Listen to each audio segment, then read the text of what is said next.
All right, well, welcome back to Steve's Sermon Shorts. And for this week, I just wanted to kind of go a little backwards and talk about what I've been reading. As you know, I think that every person should have a daily unhurried quiet time where they talk and they pray to the Lord, and they also just read their scriptures. I do mine at nighttime, and it works out very well for me. And last night I was reading in 1 Corinthians chapter 5. Now, for those of y'all that know 1 Corinthians, you know that the 1 Corinthians is really kind of a book that Paul is writing to this 1 Corinthian church because they're really struggling. They've got a lot of bad things going on in their church. He's trying to correct these things. And one of the things he's trying to do is to correct their attitude towards sin.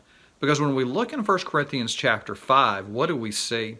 We see a church member, a young man, who is having an illicit relationship with his father's wife. So most likely this is his stepmother. But he's having this illicit relationship with her. The church is aware of this and is simply not doing anything about it. And when you look at this and you say, okay, wait a minute, this person represents the church. This person is a part of the church. How come the church is not doing anything about it? Well, what's happened is the church has become rather arrogant. They've almost placed themselves above it. And in some ways, what they're saying is, we're kind of cool that we're cool with it. You know, I can remember watching a TV show years ago. It was called That 70s Show.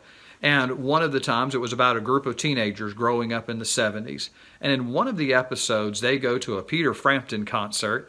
And at this concert, they're all standing on the row. They're listening to the music. And at the end of the row, there's two men who are obviously homosexual and engaged in a homosexual relationship.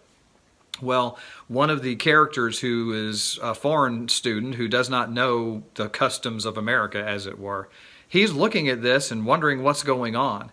Well, all the American students who are going to tell him, well, this is what's going on, they just respond by saying, hey, I'm cool with it.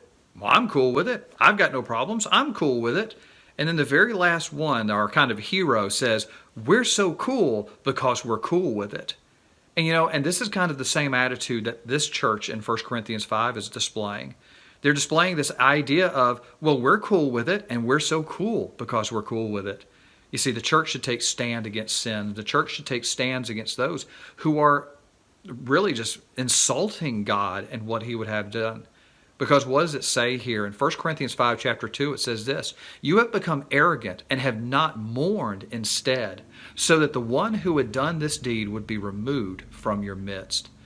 Sin has consequence. We know it has eternal consequence, and it also has consequence on this world. And as a church, we should always take a stand against sin. And when we see people engaged in sin, we should confront them with this in a loving and gentle way to show them that this is not what you should do. This is not what you should be. And as Paul does say, if they won't listen and if they won't respond, then you remove them from the midst. And you say that you can't be a part of the church now. I know this sounds harsh, but we all must understand the penalty of sin is very harsh because the wages of sin is death. And so we need to make sure that we always, as a church, as a Christian, take a stand against sin and never become arrogant and too cool to be cool with it. All right? So y'all just listen up. Make sure you treat each other well. Love one another out there. And I'll see you next week.